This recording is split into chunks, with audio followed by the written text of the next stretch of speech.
મિત્રો, મારી યુટ્યુબ ચેનલમાં આપ સૌનું સ્વાગત છે। જય ગુરુદેવ, જય બાબા સ્વામી। આજે આપણે આ ટીંડોરાનું અથાણું બનાવવાના છીએ। તો આપણે આવા સારી ક્વોલિટીના 500 ટીંડોરા લીધા છે। એને આપણે આવા ગોળ ગોળ સુધારી લીધા છે। ત્યાર પછી આપણે આવા આથેલા 5 લીંબુ લીધા છે। આ રાઈના કુરિયા છે 4 ચમચી, આ 4 ચમચી કુરિયા છે। આ મેથીના 4 ચમચી કુરિયા છે। આ વરિયાળી છે 4 ચમચી, 2 ચમચી ધાણાના કુરિયા છે અને 4 ચમચી મીઠું છે। આપણે હવે અથાણું બનાવીશું। મિત્રો, હવે આપણે અથાણું સ્ટાર્ટ કરી છે। જો આપણે આ 4 ચમચી રાઈના કુરિયા લીધા છે, એ નાખીશું। 4 ચમચી મેથીના કુરિયા લીધા, એ નાખીશું। પછી આપણે એમાં 2 ચમચી ધાણાના કુરિયા લીધા છે, એ નાખીશું। પછી આપણે વરિયાળી લીધી છે, એ નાખીશું। પછી આપણે મીઠું લીધું છે 4 ચમચી નિમક, એ નાખીશું।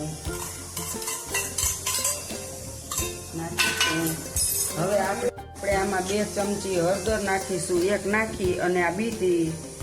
પછી એની અંદર આપણે એક મોટી ચમચી આખી ભરીને હિંગ નાખીશું, થોડીક વધારે નાખી દઈ 1/2 ચમચી। ત્યાર પછી આપણે એમાં મરચાંની ભૂકી નાખવાની છે। એ મરચાંની ભૂકી આપણે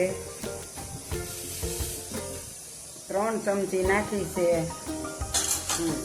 હવે આપણે આની અંદર તેલ નાખીશું થોડું।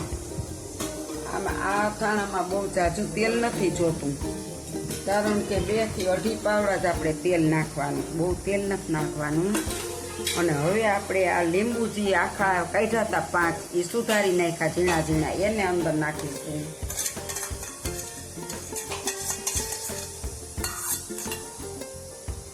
તો હવે આ બધો મસાલો આપણે મિક્સ કરી દેવાનો।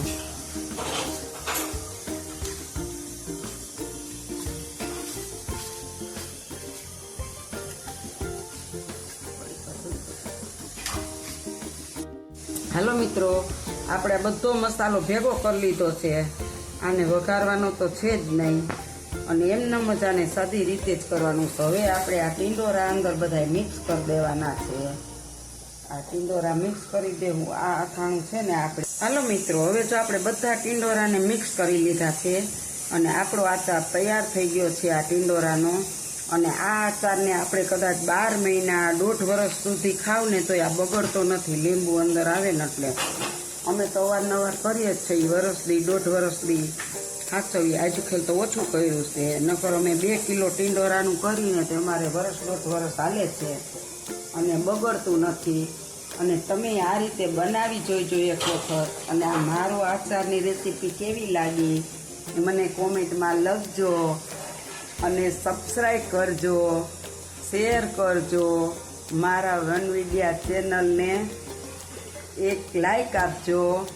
હાલો મિત્રો, જય બાબા સ્વામી, જય ગુરુદેવ, બાય બાય। સારું લાગે તો કોમેન્ટ કરજો।